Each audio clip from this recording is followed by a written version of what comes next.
Can you hear that Rocky Mountain water as it thunders coming down to wash you away?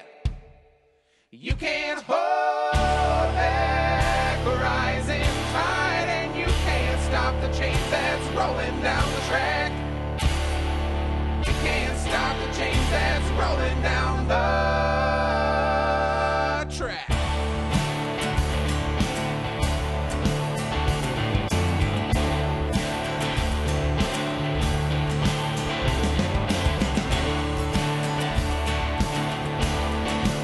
Welcome to the Southpaws, episode 376. Welcome back, Shiva. I'm Savrin. I'm Fuzzwolf.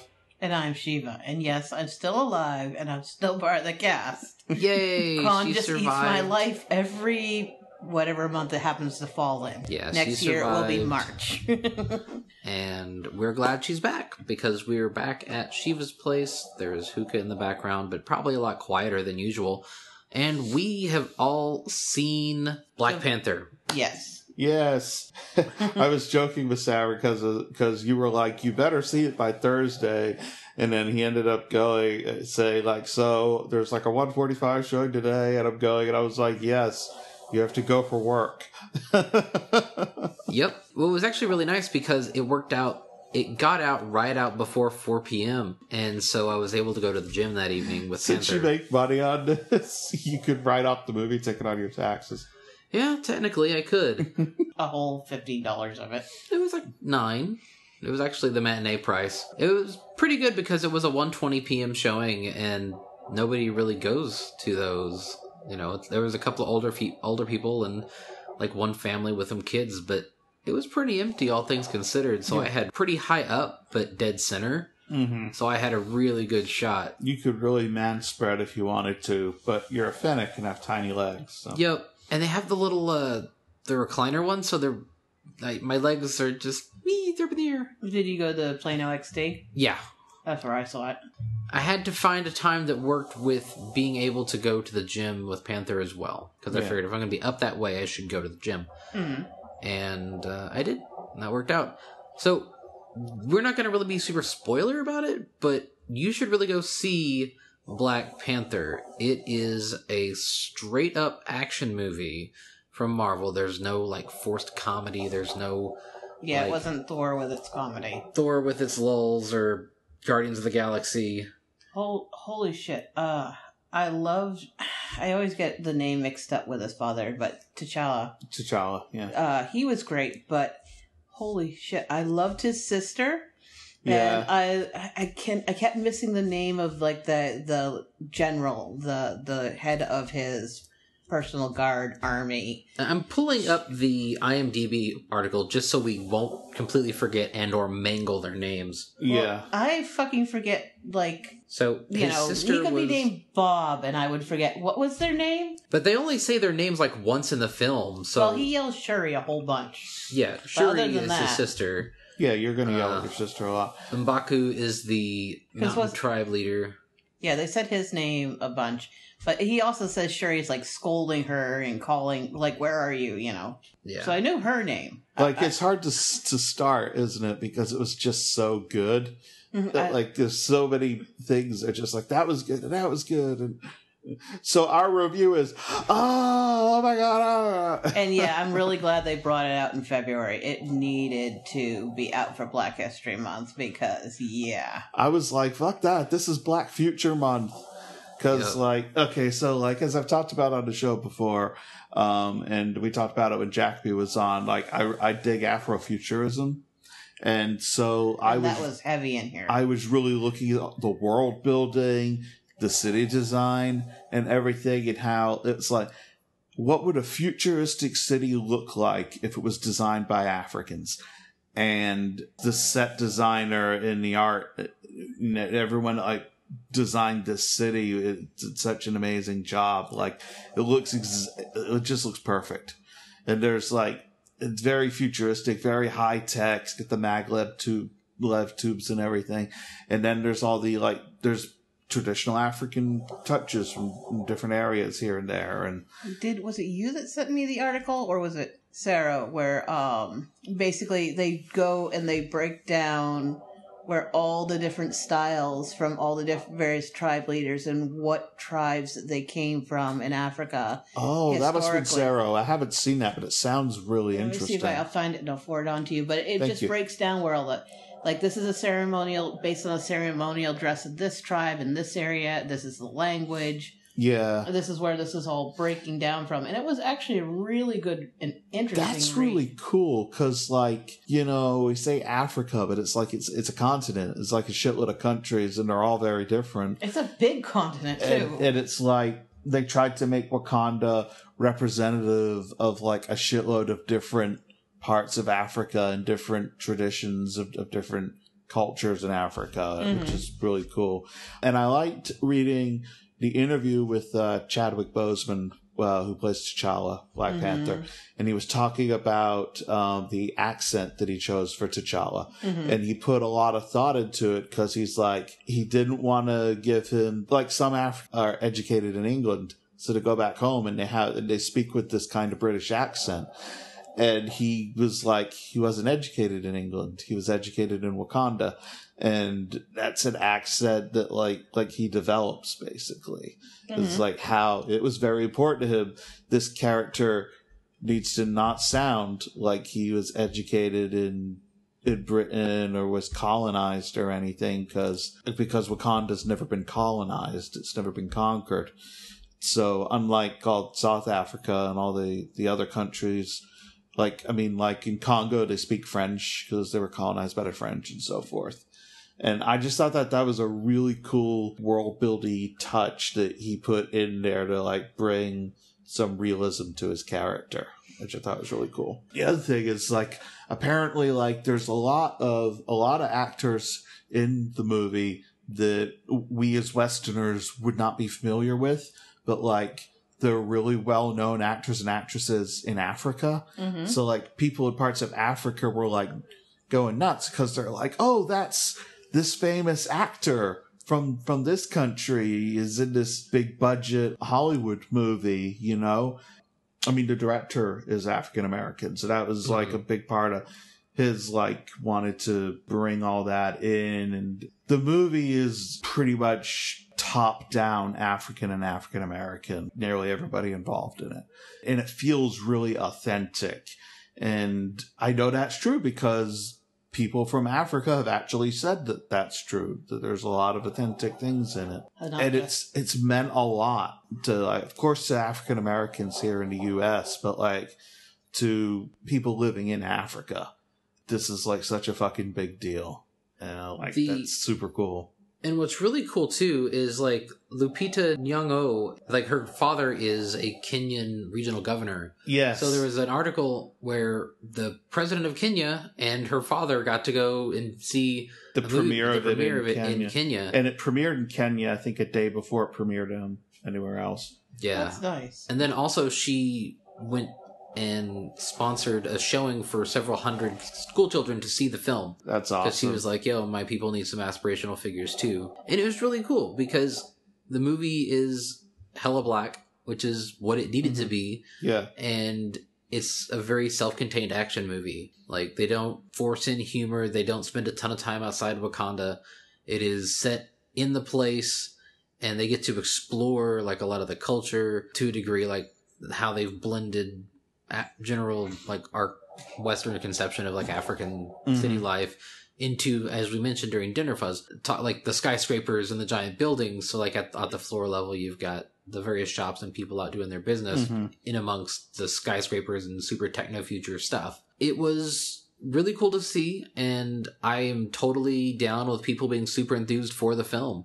I hope that between this and, like, Wonder Woman showing that, no, actually, there are people that are not white nerds that want to see superhero movies. Wonder Woman did really well, and looking at the opening weekend showdown here, Black Panther did $202 million on its opening weekend, which puts it just a hair behind Jurassic World and the Avengers. Like, there's a $5 million difference, and that's the domestic. Avengers had 4,349 theaters at its widest distribution, whereas Black Panther had 4,020. So 320 less theaters, only $5 million left $5 million behind. Like, that's really cool. Like, right now it's doing its $277 million worldwide. No. Well, okay, is that the rest? Because it's on track to hit $500 million worldwide in foreign and domestic. Yeah, it's already closing in on 500 million. Yeah, this is just based on like the initial opening weekend stuff on Box Office Mojo. So it's doing really well. Extremely well. It was only slightly behind Avengers, which is the biggest Marvel movie opening that they had. Right, yeah. I'm really excited to see how far this goes because it's a good-ass film on its own. I was just thinking of that. Yeah, like, you know, if you don't even consider all the, like, the amazing cultural impact and everything that this film has, just as, like, a Marvel action movie, it is a really fucking solid movie and really enjoyable and really well made. And then it also has all this gravitas as this big cultural event. And hopefully it will be a watershed moment for making more diverse films going forward. Of being like, black people can be in leading roles. Black people can be in like these massively successful movies. You have a young black director that directed this film and stuff like that. And like hopefully give more people from more races and genders opportunities in Hollywood. The desire is there. And also, like, Black Panther has very little to do with the overarching Marvel Universe. Like, it takes place in it, and events in the Marvel Universe have affected it. It's like why T'Challa is king at the start of this film was because shit that happened in Civil War. Civil War, yeah. But, like, there's very little interaction with outside Marvel characters because it primarily takes place in Wakanda. Yeah, there's the FBI agent that Martin Freeman plays, whose name I forget. And then there's the villain that Andy Serkis plays. What's his name again? Everett something. Cloy or and then, Clow. Where is it? Ulysses Claw. Yeah, who was the guy who stole a shitload of vibranium and got his arm chopped off by Ultron in Age of Ultron. Yeah. And man, the visuals in this film are so good too. The spirit world specifically. Oh my, yeah, like Savrin and I were talking about that earlier. Like, that gave me shivers. Like, when T'Challa wakes up in the spirit world, he's wearing this all-white robe on a black background, and it is this really sudden striking visual. And then he stands up, and there's this just fucking amazing Aurora Borealis effect in the background. And just the lighting and the construction of that scene it's just so fucking cool. It just looks so damn good. Just talking about, like, the lighting and everything put to... It was kind of chilling. I really loved it. It really that. was. Yeah. It was like sort of like how, like, with Fury Road, they talked about the color palette used from scene to scene and stuff like that. And it had that kind of effect where, like, they did a lot with the color palette and the lighting and the costume choices. It's just a really whoa moment. Very cool stuff. And I really like the bad guy, Eric. I mean, he was... He's a really sympathetic villain. Yeah. I love when he takes his own trip to the spirit realm. Yeah, yeah. And it's a very sad and melancholy scene, too. Yeah, yeah. Like, he's such a three-dimensional quote-unquote villain. He's a really good antagonist. Well, then that's also what I liked in Spider-Man Homecoming. The Vulture character was also very real and sympathetic in many ways. He didn't feel two-dimensional. Right, yeah. Yeah, Killmonger's story arc is really good. And I was talking to Savrin at dinner, and I was like, it's almost like how Xavier and Magneto both want the end goals, you know, a safe world for mutants. But how you get there. But how you get to it. And, like, you could totally see Killmonger and T'Challa's, like, points of view. And, like, why their different beliefs in what's right for their people come into conflict and why that happens. It's also a difference of someone who's been raised in America, sees oppression of their people around the world versus someone who's part of a very insular culture. And Wakanda is for Wakandans, and whereas Eric was very much our people all over the world. right. are suffering. Yeah. Basically, a lot of people are like, oh man, but Killmonger was kind of right. Up until the point where he's like, I don't want the sun to set on the Wakandan Empire. Also, we're going to give people weapons and they can kill their oppressors and their supporters and their friends and their children. And it's like, okay, wait, hold up. But, like, at the same time, like, his ultimate goal of wanting, like, justice for his people. And I like the eventual direction of it is T'Challa finds the compromise in that. Yeah. You know, with what he ultimately does. It's going to open up a bit to the world and sets the first Wakandan embassy in Oakland, California. Yeah. Which he's like, all but right. I guess, well, that's a minor spoiler, but it's good that they did kind of find that compromise where, you know, T'Challa realized that Killmonger had some good ideas, but maybe let's not murder a bunch of people, but let's begin exerting some influence on the world because we have the resources and the ability to do so. Right. And I feel like I'm leaving so much out because I saw the movie Sunday night.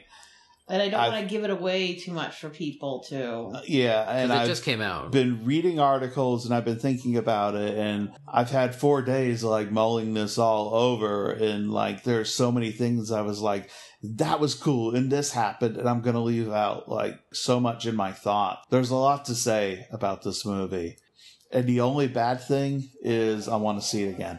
My only criticism is that it's not available to download on iTunes already. Yeah, me and Sarah are the same way. It's like, I want to go see it again.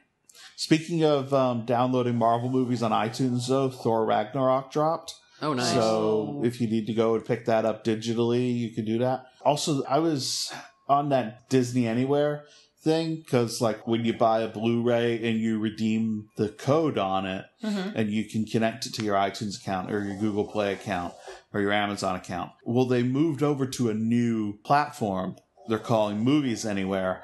And I think this is probably as a result of them acquiring Fox and a bunch of different stuff. But when I did that, when I migrated my account over, they gave me like 4 movies free. Oh, nice. Nice. Yeah, it was like Jason Bourne, the 2016 Ghostbusters, Big Hero 6, and another one I can't remember right now. Big Hero is still one of my go-to. I want to put something on. I'll just put on Big Hero. I haven't seen it. Really? Oh. Yeah. But now I own it, so I can watch it whenever I want. I also haven't seen the Ghostbusters. Have you seen Coco yet? No. I mean, Wow. I don't really go and watch animated movies anymore. I mean, Zootopia for obvious reasons, but... Yeah. Yeah, so this last Saturday we had Short Tail over, and we watched Coco. Shorty let drop that he had never seen Zootopia. And we looked at him and was like, do you have to turn in your furry card? I'm sorry. You were really? banned from Fiesta. So we put that on next, and he really liked that.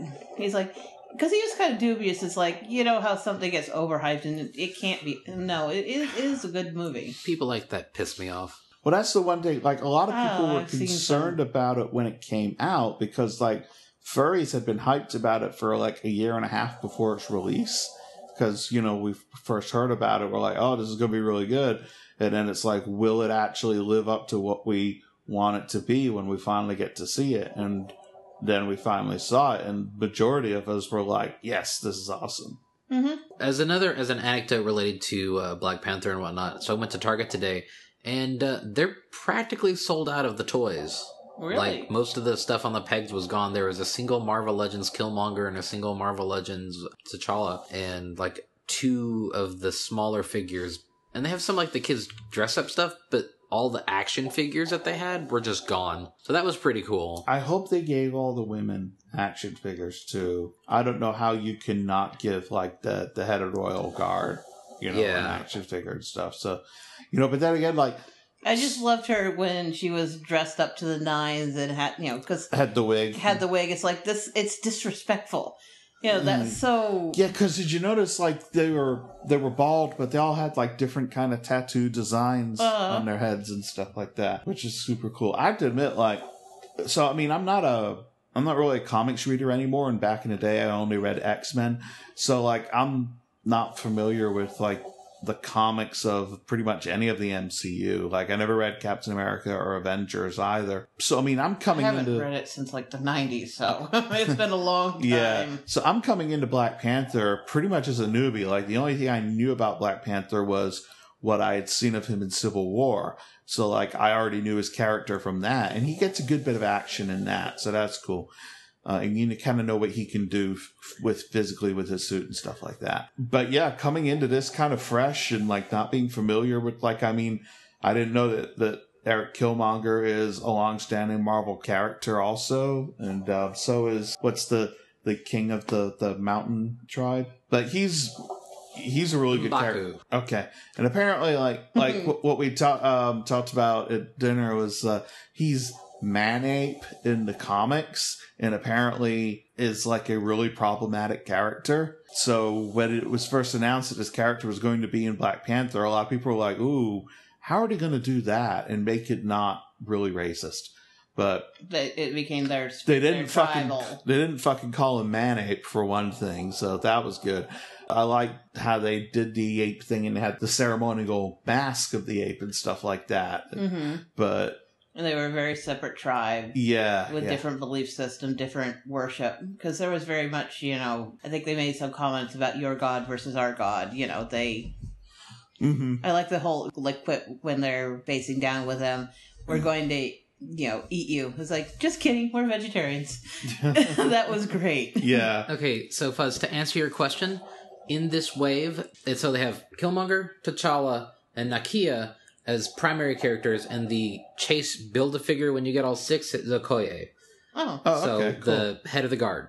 Nice. All right. So Build-A-Figure? So with the Marvel Legends series, you have to collect all 6, and you get, one side has the arm, or a leg, or the torso, or the head, and you have to pop them all together. Huh, and neat. they come with, a secondary accessory for the Build-A-Figure, but it means you have to purchase the 6 $20 figures to get the 7th in the set. Mm. But he's the one I want the most.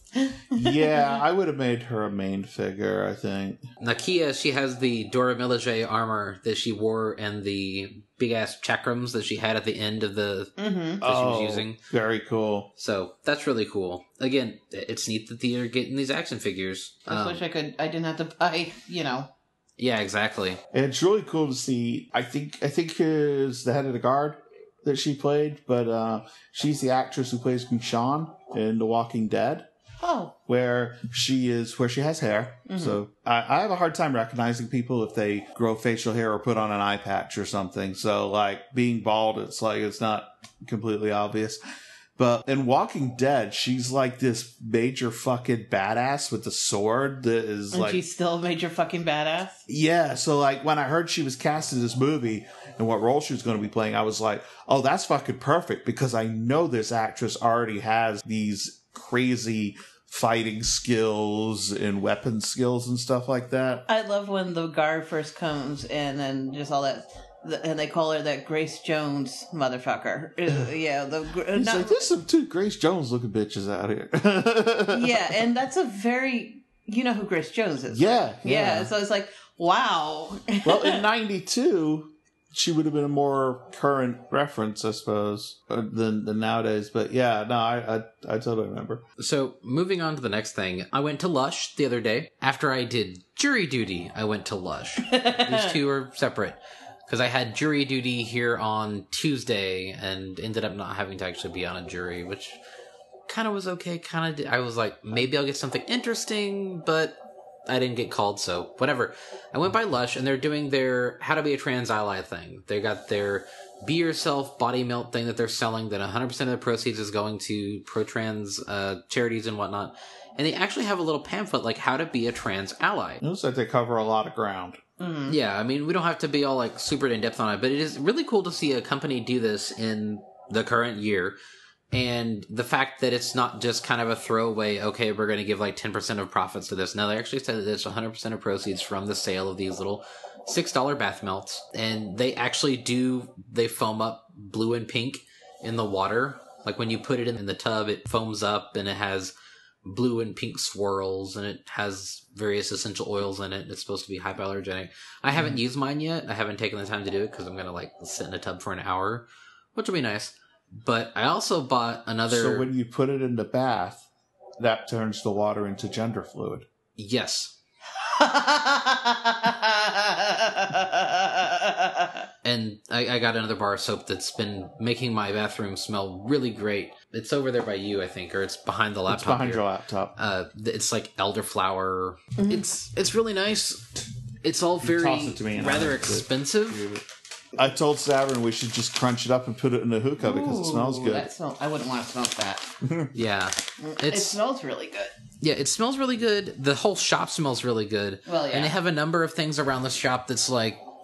Because it's not just the bath melt that they're selling goes for charity. They also have like some body butter and some other stuff that's, very nice, bit expensive, but whatever. That's Lush in general. Lush is very bougie. Yeah.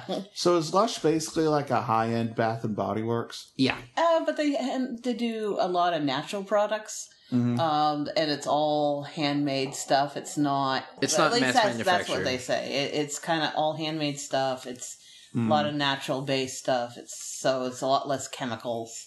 So like he said, it was like hypoallergenic because like a lot of really fancy, heavily scented shit is like I sometimes react to that. Not always, but so that's probably good. Speaking of soap, though, I've been washing my paws with contact caffeine soaps for a while now. It does smell delicious. How does that shit work for you? Does it actually function caffeine wise? I think it does, because, I alternate when I shower. Some days I'll lather up the contact caffeine and use that, and some days I'll just use the regular shower gel. And I feel like sometimes when I use the contact caffeine, I come out of the shower feeling, really alert. So I think maybe there is a thing to that. If you're trying to quit caffeine or you're not into using caffeine in soap, they do make uncaffeinated versions of pretty much most of their scents. And I mention this now because the last 2 years they've included a contact caffeine in the super sponsor bag at Furry Fiesta. So I got one last year, and that was the first time I tried it, and then I got another one this year. Okay. Yeah, I was sad this year because I really like contact caffeine. They make or they used to make a sandalwood scented soap that I loved. And apparently they're not doing it. They may do it again someday because apparently it's highly requested, but it's not in their current product. Let companies know when they don't have a product on hand that you really like. Yeah, I told Mally directly that, hey, I really wanted this. Is that they're like, yeah, we know. And I mention this because for Planet, we carry the hard blush stuff sometimes, like the Big Boys Town hardcover, which has been out for several years now. And so usually for stuff like that I order for distribution, if I run out, I'll wait a while before ordering more of them. Just because, we are spending our money on other things. I got probably 3 or 4 emails from different people saying, hey, I'm really interested in this out-of-stock item. Are you going to carry it again? So I went ahead and ordered more after a bit. So, let people know when there's, something you're interested in and then they'll want to produce another run of it or whatever. Yeah, and that's just, it's I walked up, I looked through their shelves, I did see, it's do you have any of the... And they're like, we used to, we're not making it currently, we get asked for it. It's maybe next year, and... They kind of said, I don't know if it just wasn't popular and I'm one of the freaks that likes it. But I really love sandalwood. Sandalwood seems like a pretty common scent, so you'd think that would be readily available or popular. Maybe it was a price issue for the oil or something? Because Sarah has, for shaving, he uses an actual sandalwood oil instead of foam or anything else like that. Oh. And I love it. Is that good? I thought of that for shaving. There's a lot of high-end shaving shit that I don't know about because I just use Gillette or whatever. There's a store called Art of Shaving where it's got a lot of that stuff. Basically pampering for men. It's kind of something about the 21st century that's come about. Not just for men, but a lot of here's this utilitarian thing that we've done for centuries, and now we're going to make it super duper fancy stuff. Didn't Panther get a big set or something like that, Savrin, where it was super fancy shave cream or something like that? We basically kickstarted a bunch of different razors from Rockwell and a couple other companies, and that comes with various shave butters and whatnot and beard oil and yada yada. Like, he uses, like, the Nivea post-shave balm and whatnot. So, he does have some fancy stuff to go with What's his a regular... Nivea post-shave balm? It's basically facial lotion. Oh, okay. Well, at first I thought you said shave balm, like bath bomb. No, BALM. But you said balm. I was like, okay, all right. Yeah. That makes more sense. Shave balm. You just hold it against your face. It goes... Yeah. That's why I was Different wondering. from a bath bomb. That's why I was like, what the fuck would that be? No. It explodes on his face? It doesn't sound pleasant. No. We call it the airbag experience. The next little bit. So, Shiva, how was your fiesta? You survived it? So, that was probably the hardest fiesta I've ever done. Moving hotels is hell. Whenever you see a new, a con announces a move, or it's like, why haven't they moved yet? The process of moving to a new hotel is about double to triple the work of any given year. And this year was no exception. Because you have to do all the layouts and all new shit. I have never been as tired, as hurt, and as burnt out as I was for this year. I mean, I got done... And I was in pain for days. Like, just my hips hurt, my back hurt. It didn't help that on loadout night when we were packing up the truck, I walked down to Ops to get something. And I'm wearing shoes. So I'm actually wearing sneakers as opposed to my usual sandals. And there's a cord taped down on the floor. And I kicked it. Oh. And it didn't move. Unfortunately, I wish it had. It felt like I kicked a rock or a piece of metal or something really hard. And let's just say I'm probably going to lose a nail in my big toe on that foot. Oh. Because it is... If I didn't hairline fracture it, I did something really bad. And it is very unhappy. I can't really... This has been a really hard year for me. Between changing jobs now twice, and this new job is really chaotic. I'm running really low on spoons. And just Fiesta has been hard. And it's gotten to a point where I need to start dropping some responsibilities and just slimming down what I need to do, because it feels like I am in negative bucks. Aw. Yeah, like a lot going on like that will do that to you.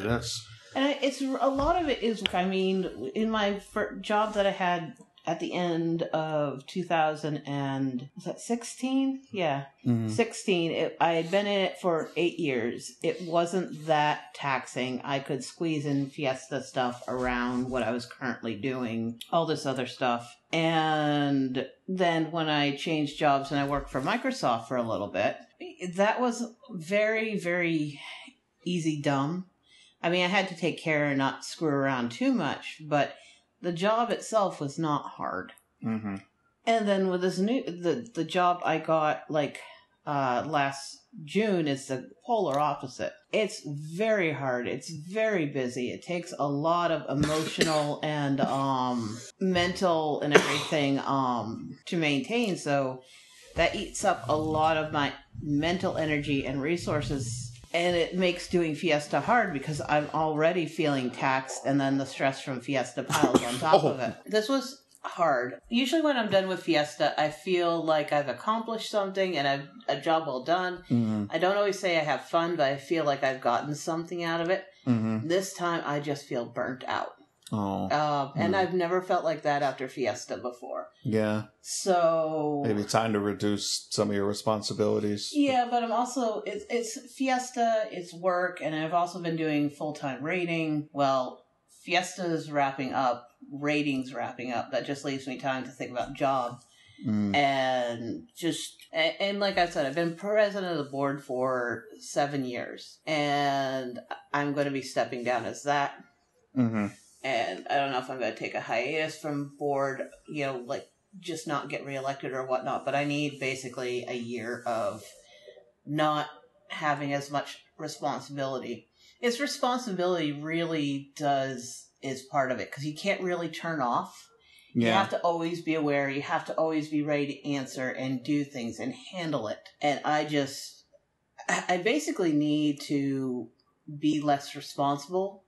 Like, I could step away and I help out, but I'm not the one driving it. I'm not the one organizing it. I'm not the one who's following up to make sure everybody's doing their part. Mm-hmm. And that's partly it, I think, for me. I just need a little less responsibility, a little less having to manage everything, and things will be better. Yeah. So that's why I don't want to step away from Fiesta entirely, but that's why I'm shedding some of the board responsibilities. That's why, so I'm stripping away so I can prioritize the stuff that I still want to hold on to. Right. And go from there. Yeah. So Fiesta was hard was the long story. Fiesta was very, very hard. Yeah. And a lot of it was leading up to Fiesta and not the event itself, but it all rolls together. Fiesta was physically hard and long days, but everything leading up to Fiesta, being president, being exec, being part of the upper tier, that took a big toll on me this year. So attendees, that when you get upset that a con is moving hotels or moving dates or something like that, this is not a decision that the staff takes lightly. Oh, God, no. And they don't just be like, we're just going to change hotels. Like, it's a major turning point for a convention. It's a huge 3-ring circus of trying to get everything done. I stayed at the hotel most of the weekend. I love it. I actually, of all the places we've been, I've been to, we had the Crown, we had the Intercontinental, I've stayed at the Meffet, yeah. whatever 3-letter acronym that is, Meffet's. MFM. They had the best fucking beds at this Hyatt out of all those hotels that we've stayed at. I slept the best at this Hyatt. It was pretty comfy, yeah. Yeah, though I don't understand the barn doors to the bathroom. The 2 sliding clack doors. So I hate that, there's no way to turn on that shower without getting shocked by freezing cold water. Oh, I didn't have that problem. Well, the sliding glass door on one side of ours was fixed. Oh, I didn't have sliding glass on ours. But then again, you had a patio suite. Normal ones just had a fucking curtain. In the suite thing itself, we actually had a handicapped accessible I know bathroom. What you're talking about. When we toured the hotel, we saw that, and it's like, and I said that exact same thing because there's a hard sliding door or a hard pane of glass that blocks you from being able to reach the taps and turn it on. Yeah. You have to step into the shower and turn on the shower while you're standing in the blast of the shower head. Right. I saw and that. And then day one, you're standing there in front of an unfamiliar shower, so you don't know how much to turn it to not scald yourself. So you're standing there in this freezing water going, trying to move it over. So yeah, the one on the suite was handicapped accessible. It had no barrier at all. There was a shower curtain. And that, you could step out of the way and do whatever. I didn't shower in that room. I was in the adjoining bedroom, which had the fixed glass on one side and the sliding glass on the other. And it was really just, you had to step into the shower. And even if you know exactly from the black shower where you need to put that knob, there's still always the flush. The cold water that's in the pipes already, yeah. And you still always get hit with that. I saw that when we were touring the hotel, and we all went, what the fuck was somebody thinking? Yeah. Someone was thinking of the design that this looks nice. They were not thinking of the user experience. Bad UX design on that shower. They should have, okay, guys, now you take a shower in that and see what your problem is. Yeah. Maybe the people that design showers like really cold blasts in the morning or something. I don't know. Sometime after the podcast, I will rant to you on the problems with bathrooms stall designs of women. Oh. Yes. Let's see. The next thing on the agenda is YouTube has stolen my dimes. Yes. Yeah, I saw that. That's Savrin. You talk for a while. Okay, so I mentioned this a little while back that YouTube has changed their monetization strategy. Yep. Previously, you had to have only hit 10,000 views to get to be able to get dimes for your videos, right? You could be a nobody but make a really good viral video, but if you don't have 1,000 subs and 4,000 hours of view time in the last 365 days, you're shut out of luck and can't make money on it. So basically, I fell 4% short of the goal at the deadline. And there's like $60 in an AdSense account that was too low for them to pay out that I'm never going to see again, probably. I mean, yeah, it's $60. That's not a ton of money, but it sucks because it was just so fucking close. Mm-hmm. Yeah. And just, it's frustrating. And it's really shitty because this is affecting a very large amount of people. And when do you get it valid again? Basically, once I've crossed over the 4,000 hours threshold and have stayed over it for a little while. Like, you have to do it for, keep over the threshold for like a month or something like that. So, basically, I've been doing some stuff that nobody's fucking watching. It sucks. People are watching this on my YouTube channel, which helps, but I think one of my fucking Wolfenstein Let's Play, I think one of the videos had 0 views after a day. For whatever reason, I'm like, well, I guess that's really not that interesting a game for folks. I'm finishing it up, but I probably won't be doing more. Because it's frustrating. You gotta be doing the new hotness, and I was just trying to play games that I hadn't played, which really is better suited to, like, Twitch. Well, it kind of sounds like you've been approaching it in more of a hobbyist way, I guess, just playing what you want to play. Like, if you're going to really build up a following and really try to make, like, a big monetary thing, like, it seems like you gotta be on it fucking constantly. Yeah, you gotta have the console, you gotta be playing the fucking new hotness. Like, if I really wanted, I gotta be fucking playing Monster Hunter World and Dragon Ball Fighter Z and Subnautica and whatever else. I had been, like, I took a big long break from it because I was feeling frustrated with it. And I was like, oh, well, I want to keep my monetization, but I didn't make it, so that sucks. I did put out a little video today for Them's Fighting Herds, which finally did come out after, like, 6 years. It does look cute. It's cute. So, I was talking to Fuzz on the way over that the game doesn't really have an identity. It started its life as Fighting is Magic, which is a My Little Pony fighting game that people had basically been working on for a little while. They had, like, 4 of the 6 characters done. It was the main 6, and they were fighting, and they had backgrounds and all this other stuff. There's a lot of work involved. But then it caught the eye of Hasbro, and they C&D'd them. I had to go look, but they C&D'd them back in 2013. February 8th, 2013 was the date that they got the cease and desist from Hasbro. And it's now February 22nd, 2018. They basically they tossed everything away and had to start from fresh. And they didn't even make that much money on their Kickstarter because, well, their Indiegogo only crossed like 436,000 out of 400,000. And that's not a lot of money considering the window of time that they've been working on this. So it's come out on early access, and it's actually missing the proper final animations for a number of attacks and things. So, like, the Twilight XP Oleander, a couple of her attacks are like cardboard cutout versions.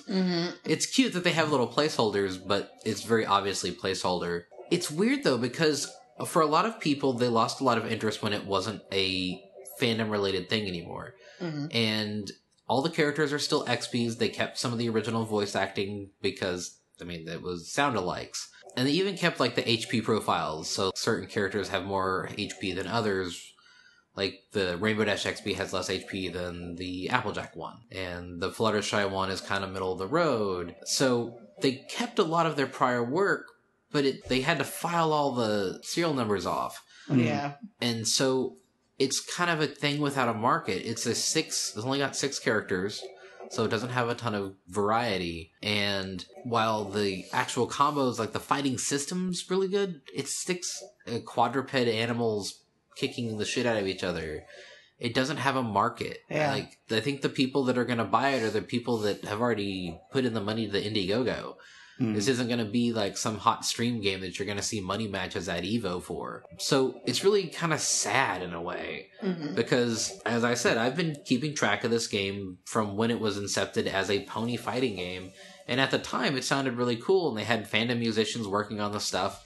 And they had a couple of themes that had gotten out there, and it was exciting and cool.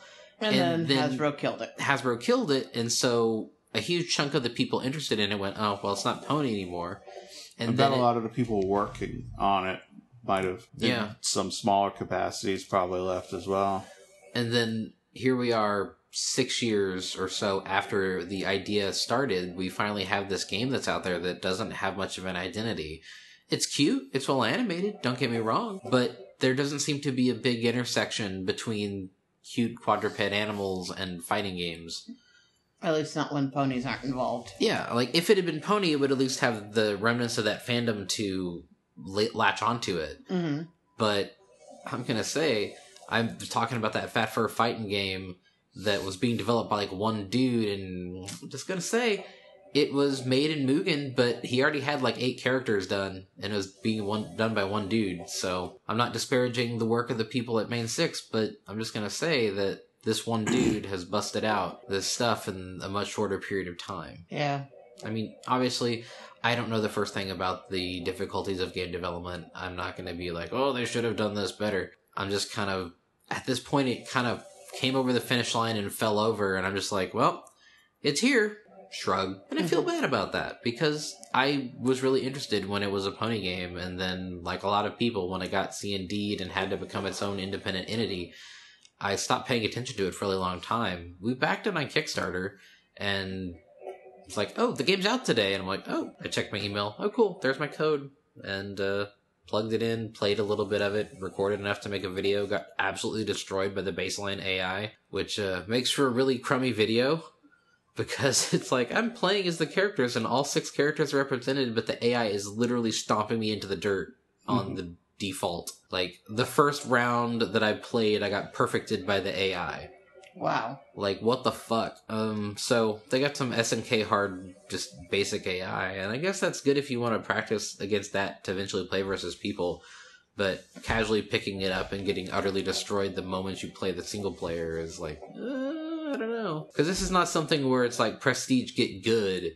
This isn't Dark Souls, this isn't, Bloodborne, where, it's got a reputation as being this super hard game series, you gotta be good.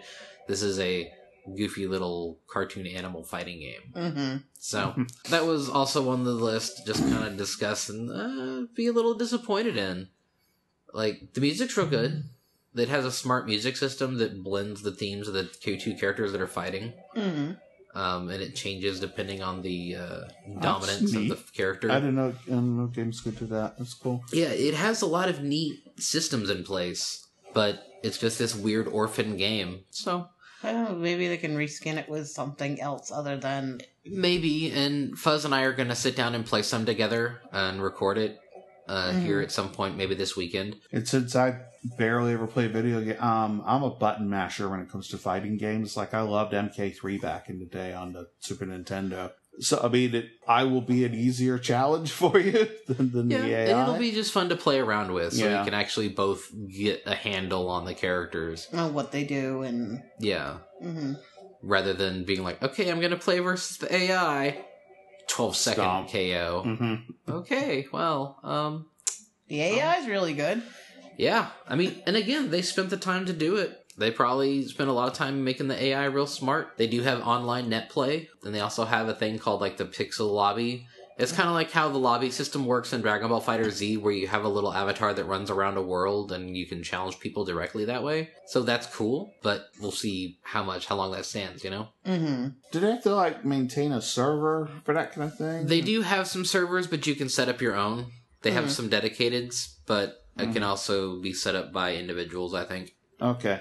Because I wasn't sure if that was something that, like, Steam handled. But I guess Steam's just like a download library kind of system, right?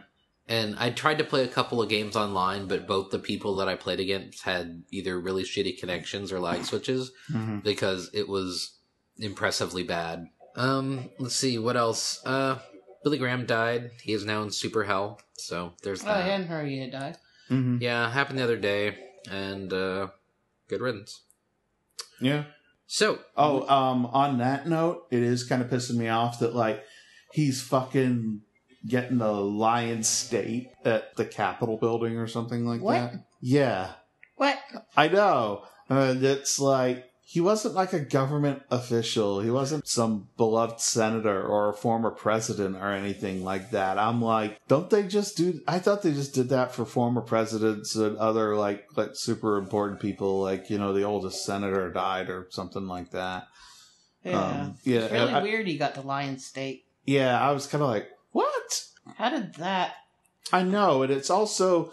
It really tweaks my separation of church and state kind of thing, too. You know, it's not like if we had, like, a Dalai Lama or something like that. You know, it's like, yeah, the Pope dying. Sure, I can see, you know, he lies in state in his country when he dies. But it's like... We have so many Christian leaders in this country of all the different sects and stuff like that, and I'm just like... Why does he get to Lions State? What makes him so fucking special? I mean, because he was an extremely hateful person. I mean, he called AIDS a punishment from God. He wanted to nuke North Vietnam. You know, it was mentioned, it's like, yeah, when Henry Kissinger tells you to, whoa, settle down, Satan, you know you're not on the right side here. Yeah. You know, it's one of those things that he's like, he's lionized because, oh, he's Billy Graham and he was this big evangelical. No, he was a big evangelical, and that's a bad thing. He took a lot of money.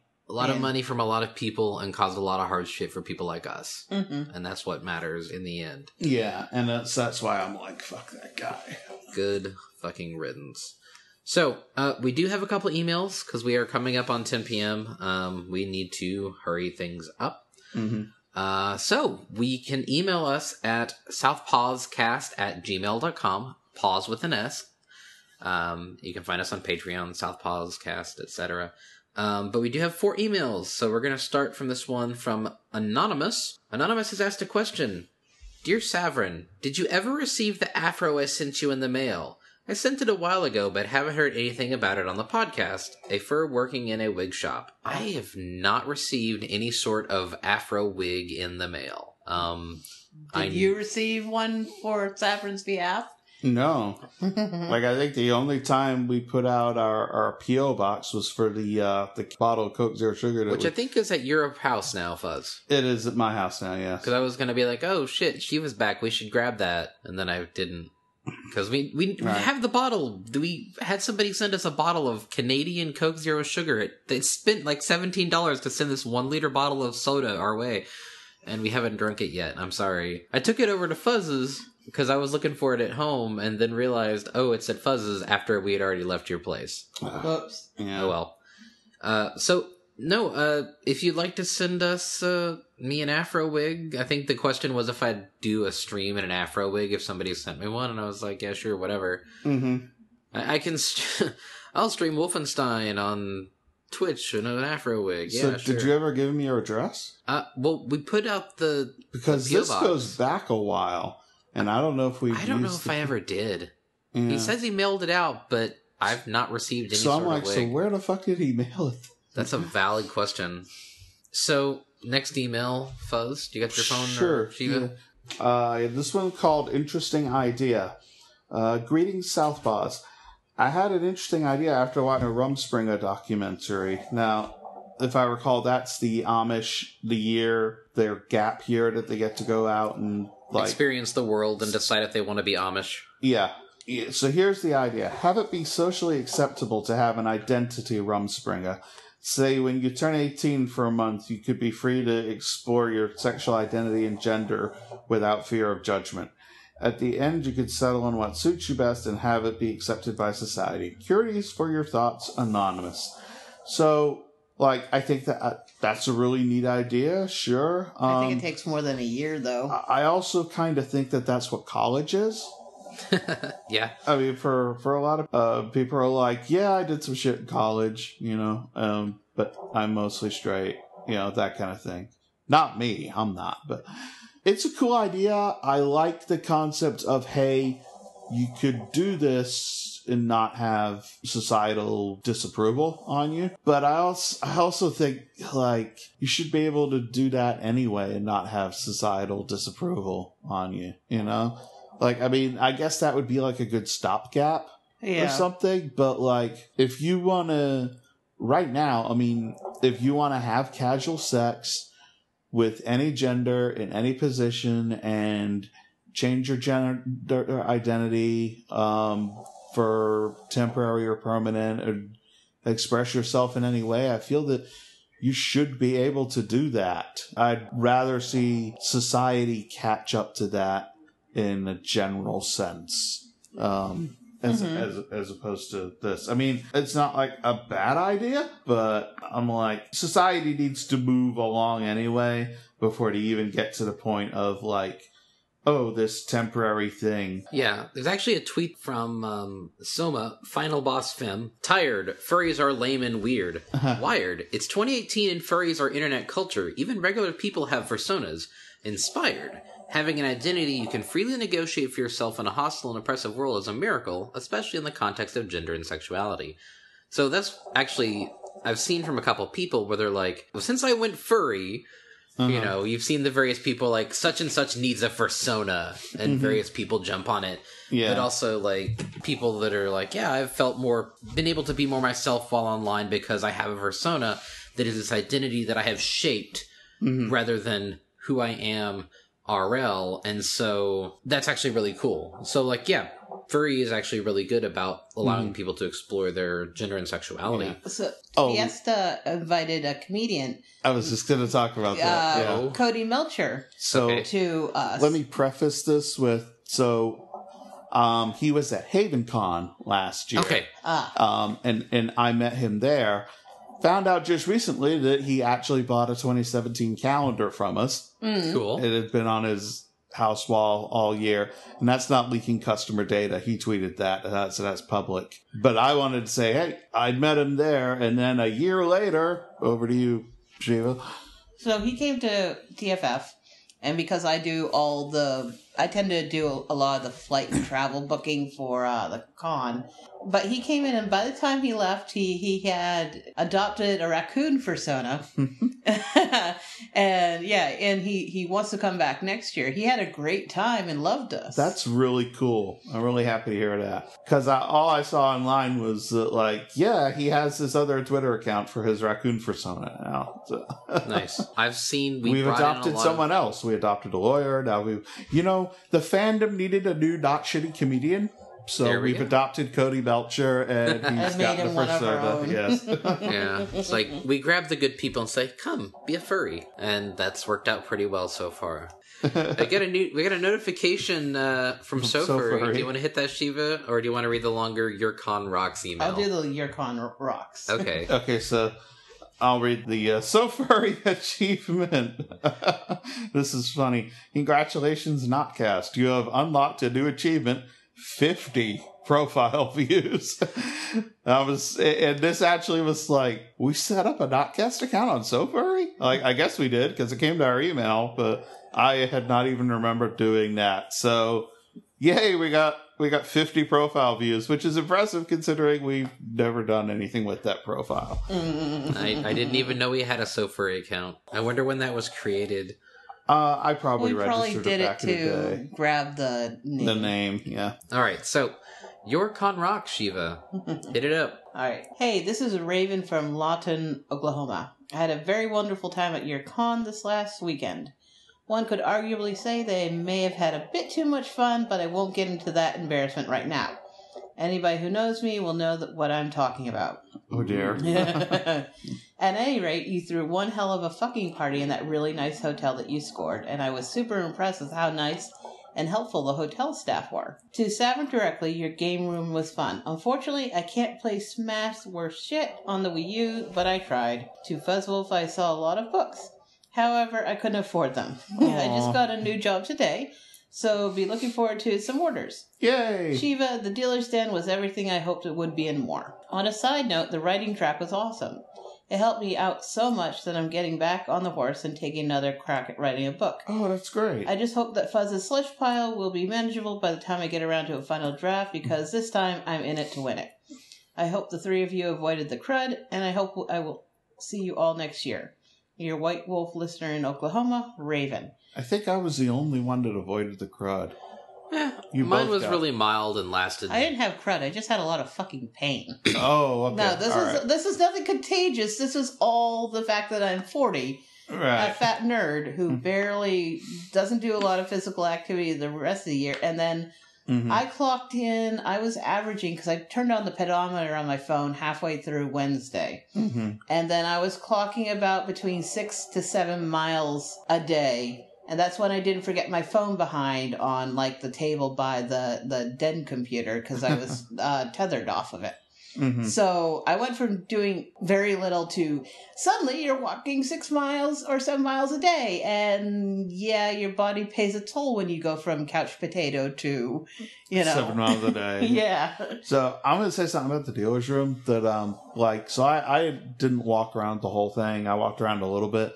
But first of all, compliment number one, I love the 1.5 miles of space behind the tables. I was so used to our staff tripping over each other, getting books and stuff like that before. That wasn't a problem this year. It's so good to have that much space, be able to set up like our little table back there to put some of our stock books on and stuff like that. I can't promise that next year. We're in a different room. Grrr. Sorry. Also, walking around the dealer's room, I was like, fuck, this is like Akon. Like, some people had like the really big, like, where they don't take tables at all. They set up like racks that you walk into, like a little store and stuff like that. Like, people have upped their game. The dealer's room is large, and we're getting like a lot of people that are like really taking it seriously, and like it just looked really professional and really high end. We're a big con now, So I thought that was really cool. The only downside is I don't like that the hotel doesn't let anybody hang anything on any walls, but that's like the whole hotel. That's door signs and everything. We lucked out that at Midwest, we were in a middle row. So we had to figure out some way to display shit behind us. And that's when we invested in a rack and had some banners printed. And then at FC, the same thing happened. And then at TFF, we're like, well, we can't hang anything. So we'd spent some money getting this banner setup done. And I'm actually kind of glad that we got to use it for 3 cons in a row, because it suddenly became a thing we had to deal with.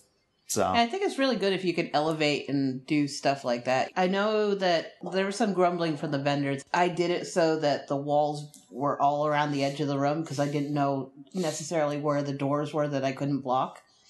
But on the other hand, I got a lot of compliments from the attendees because, wow, I can actually travel, because there's not... If you hit the outside edges, you could go around the edge of the room. Oh, I see. Yeah. So that they could actually get places and get to, where they were going, because they weren't trying to fight down the middle of 2 rows of browsers. They could just hit an outside wall and get around the den. Are we allowed to talk on here about the room moving situation? I mean, that's not like a... It's not a big secret. It was supposed to be downstairs where tabletop was. Yeah. All weekend long, but we had a conflict with a group coming in behind us, where we lost the room too early in the day on Sunday, so we had to move the den. But we don't have that conflict in the next 3 years, so it will be downstairs. So this is another thing I have to give you props on. Because you had made a dealer map and everything worked out for the bottom floor dealer's room that we were supposed to have. And then found out, not quite the 11th hour, but pretty late in the process that, oh shit, we don't have this room. You have to move to this other room with a totally different arrangement. And you pulled that off, and it was a really good dealer's room. That took a lot of negotiating to see where we can get the space where all the dealers... I also tend to hold aside a certain number of tables when I give out all the tables, just so that if something, oh shit, happens, I can have a little bit of flexibility and I'm not suddenly praying that somebody can't make it. Yeah. So I can shrink the room to make more room. So I always hold a couple of empty spaces until really close to the con. Then when it looks like we're almost there, I'll give them out. Like if you add a special guest really late in the process, or a guest that didn't want a table decides they do want a table. Exactly. You have one in reserve. Exactly. And if that doesn't happen, then yay, someone on the wait list gets to come to the con. Or somebody's made a trade or arrangement and forgot to tell me, which is my biggest nightmare. So that worked out. My only concern is that our table, for whatever reason, position or whatnot, we had 0 problems with getting phone connectivity to run credit cards. but I know some people had issues getting connectivity. It seemed to be people... It was really weird. It seemed to be mostly Sprint users, but only some had issues and others didn't. We had some folks with Verizon, like one or two with Verizon having issues, and then everybody else was fine. So it seemed to be a combination of carrier and how good their phone's antenna was. Most of our team is on T-Mobile, and we didn't have issues. Yeah, I'm on AT&T, and when we were doing the hotel, we got as many people with as many different carriers as we could to walk around downstairs, in the pit of the hotel to make sure that we had signal strength. Right. And we got someone from Verizon and T-Mobile and Sprint and AT&T. And it seemed fine down there. But again, like I said, some folks with Sprint were fine. Some had a shit-tastic time. So it seemed to be... It's also different once you pile 3,800 plus people into that building, and then everyone's carriers are kind of overloaded. So my only concern about next year moving into the room that we were intended to use is that being further down, we might have even worse signal. But we're against an outside wall, too. We're outside walls on two sides. Oh, okay. So... Maybe that'll help. And we're also looking at... We had some, I wouldn't say communications issues. It was more trying to figure out how much net and what net we needed for the hotel and what's included in the hotel contract versus what isn't included in the hotel contract. Right. And then trying to get PSAV to respond to us when we contact them early on Friday to say... What's PSAV? That's the company that runs AV and the internet for hotels. They're a big company. They do it at, I don't know, like 3/4 of the big hotels in the U.S. So hotels, instead of having to deal with this themselves, they have a company that manages it. So contacting PSAV and getting them to respond in an efficient manner to quote us, okay, what can you do? And then just dead silence most of the day, all day Friday, and then finally scrambling, and we set up, basically, we took a sliver of our own bandwidth, threw up a couple of Wi-Fi hotspots, and luckily we have our own internal AV IT department is skilled enough to set up a separate subnet where only the dealers could use it. We managed to get that done at like 2 a.m. on, between Friday and Saturday, so that when folks came in on Saturday, we actually had Wi-Fi network. It didn't have enough to stream YouTube. You tank the whole network if you did too much, but there was enough so that people could run transactions. But that was our internal IT guys frantically trying to set up stuff overnight, Friday to Saturday, off our own, fairly low bandwidth amount of internet, because we don't need much if we're not streaming or something, but we need something to talk to the outside world. So we basically sliced off a little bit of our, I think about an eighth of our bandwidth, separated that over to the dealers so that we had something so people could run transactions. Right. At this point, we're about an hour 20 in. We should probably wrap it up because it's past 10 o'clock. As always, you can email us at southpawscast@gmail.com. You can find us on Twitter at southpawscast. You can find us on Patreon at southpawscast.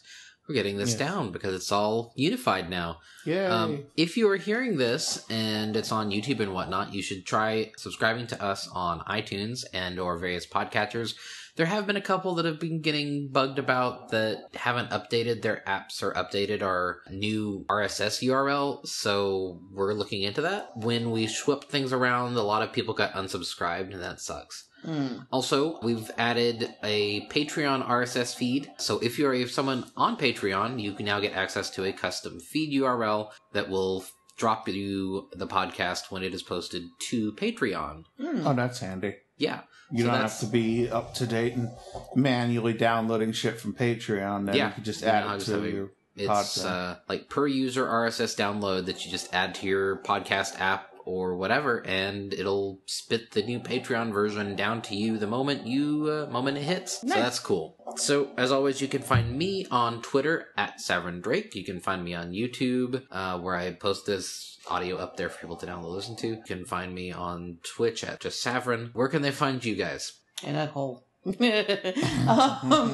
On Twitter, though, I hardly ever use it anymore, is Chimera, Chymaera. I'm also on Telegram on that. That's going to be the major places you find me these days. I wanted to mention something else about the Patreon right quick. Was Savrin and I would mention it before. We did a little discussion of Chopping Mall. after I introduced Savrin to that. And we had a Patreon supporter comment on that, saying Dog Soldiers is a good film. Because we were talking on the exclusive about what other films we might want to look at. And Dog Soldiers is a very good film. It's an older werewolf movie. Oh, yeah, I've seen it. It's good. Way back in the day. Do you think it'd be too gory for Savrin? I'm a big boy. I don't know his threshold, so... It's not... Okay, is it comedy gore? Is it splatter? It's gore, but... It's a werewolf flick, I mean. It's a werewolf howling level. Yeah. But it's not horrifying shit like The Grudge or... It's not The Ring. Hostel. It's not Saw. Yeah. Yeah, Okay. yeah. It's not torture porn. So yeah, I think you'd It's enjoy just it. regular old slasher werewolf. Okay. And Well, If you can Sean- stand some of the early howlings, you'll be fine. yeah, and Sean Pertwee, who plays Alfred on Gotham, is the main character in it. He's a British Army soldier. Okay. So we'll that might be one we'll add to the list for Fox and Wolf movie night or something. yeah, and we still have I'll Animal join. Olympics, right? Okay, cool. Yeah, I've got it on DVD. So what's that? We have Animal Olympics. Yes, I want to show you. Well, I've never seen it all the way through either. I've I only don't think I've seen clips. I haven't seen it Me all the way neither. through. I've never seen it, period. Yeah. I've seen, like, GIFs online and people like, this character of Animal Olympics, why don't they have any Rule 34? And what's 'Cause funny it's is... old. That's why. last year, I bought a copy from Gary Akins in the dealer's room. He's got all that old stuff. Because it never got... At the time, it never got an official DVD release. Going to Gary Aiken's table is like taking a time travel back to like the late 90s. Yeah. I swear his stuff hasn't changed much. He's got some newer stuff. But you go to his table, it's all old furry stuff. I think, like, all of his newer stuff is, like, a lot of anime and such, which I don't keep up with, so I don't really know. But, like, a lot of, like, furry classics that are, like, Watership Down, Plague Dogs, Animal Olympics.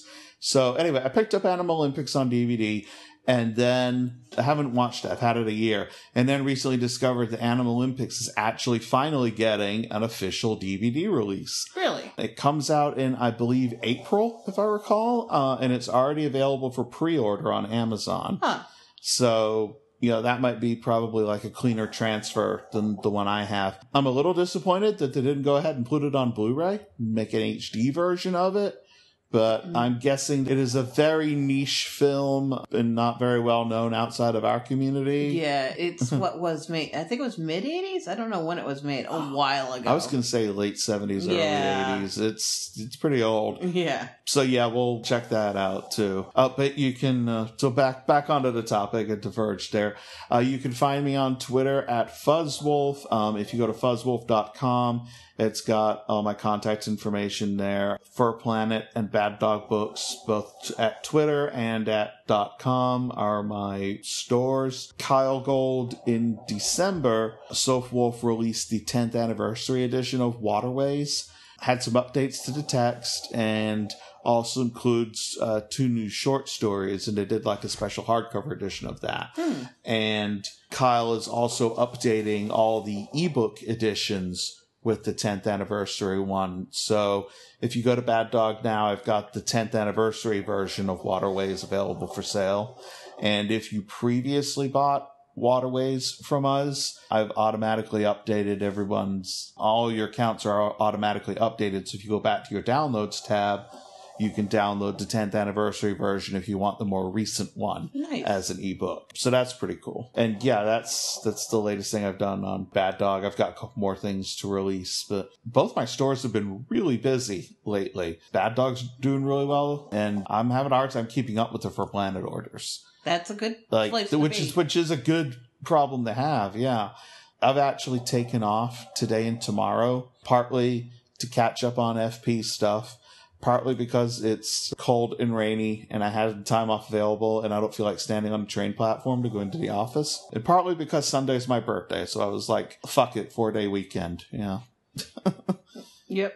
So I'm hoping to get some stuff done and get caught up there. So if you're waiting on your orders, Tyrion and I will be endeavoring to catch up on that. That's awesome. Yeah, so I'm really happy. Put Ajax to work. Yes. Oh, and the person wrote in with the con report, thank you very much. I'm really glad that you're getting into writing again. I want to second him that the writing track was really impressive this year. There was like 20 to 25 writing panels. I only got to go to one. I went to the writers meet and greet, and the room was packed. Sasuke did a really good job moderating it, and I really want Fiesta to be like a good writing con. And we had a couple writers that this was their first time coming to Fiesta, and they seem to have a good time, and hopefully they'll be back. And I was like, the other thing I was going to say to the email writer, which you probably heard at various panels anyway, but definitely join the Furry Writers Guild forum. They also have a Slack and Telegram channel. It's a very supportive group. There's a lot of good information there in various forum threads about different writing topics. It's a really good place to network and talk to other furry writers, especially if you're working on your first novel. One of the things of the guild that I think probably just wrapped up is Kyle was running an online novel writing workshop as part of the Furry Writers Guild. So there's like stuff like that. There's also there's like a workshop on cover design that Thurston of Thurston Howell Productions did. So I'd love if like the Furry Writing Guild kind of made TFF their thing. Like they go and they put together things for the Furry Writing Guild and they put on like their own panels. Well, I don't think we had one this year, but we had a Furry Writers Guild panel last year because Watts Martin, who was at the time the vice president of the guild, was able to attend last year. That's something that I could certainly talk to him about and be like, hey, we want more guild representation at Fiesta, and maybe drag out a few more people or do an official panel. The other thing that had a panel was RAR, the Regional Anthropomorphic Writers Retreat, which is a 4 or 5 day long writing retreat for furry writers, and they take like 5 or 6 students a year. It's outside of Reno. It's at Tahoe, so it's they have a really nice location for it, and it always takes place. Well, the last couple times it takes place right before BLFC. So if you want to make like an extended thing of it, then you go to the writer's retreat and then you drive up to the con afterwards and attend that. So like Lake Tahoe? I've heard really good things about that town. So Yeah. So they had a panel about that as part of the writing track at Fiesta this year, which is very informative. So they'll probably keep doing that as well. So lots of exciting things for the writing community in furry right now. It's really exploded a lot, and I'd be really happy to see Fiesta be a big part of that. So the thing about Fiesta and a lot of cons, it's like if you build it, we're the forum, give us stuff and we'll put it up. Yeah. Most cons start out early in their cycle as pretty desperate for content. Like, okay, we need panels, send us panels. What do you want to see here? Fiesta's panel schedule usually gets pretty packed when you actually get to the con. Early on, 2019, hey, there's space. So yeah, now's a great time to start talking about scheduling, about doing start thinking about what you want to see in TFF 2019. So what's our theme for 2019? Roll for initiative. Tabletop role playing. I don't know whether to give points or take them away for that pun. One thing I like, TFF 2019, we again have a writer guest of honor, self-pub writer Jesse Owen, who's written a big 4-part series about griffins. So Sable should be very happy about that. Her books are interesting because she kickstarted them all herself, and like some of like the high-end backer goals are like little griffin plushies and things like that. So we should get her on some good panels about self. I love that logo. That's on the. Isn't that a really good logo for Roll for Initiative? Who does the logo design? I guess Ringer did with a lot of back and forth with a theme group. Oh, but that's a very dynamic logo. Yeah, is the logo up on our website? She's showing me to be on Telegram from Storm. It's going to be like up everywhere shortly, but yeah. Okay, because I was like, you're showing him something that's not available on the net. Well, I don't know where it's published yet. Yeah, but it's going to be on the registration site. Okay, well let's wrap this up because it's nearly 10:30. All right. And So we got to go home. So since I missed it, have you guys come up with a new sign off? Or It's just kind of something new each week. Yeah, so we say on that note, good night, and then the and person has to think of the clever the thing. repartee. Yeah, it's usually big something. It's not going to be me because I am No. not feeling clever tonight. I'm just going to say good night and Wakanda forever. There we go.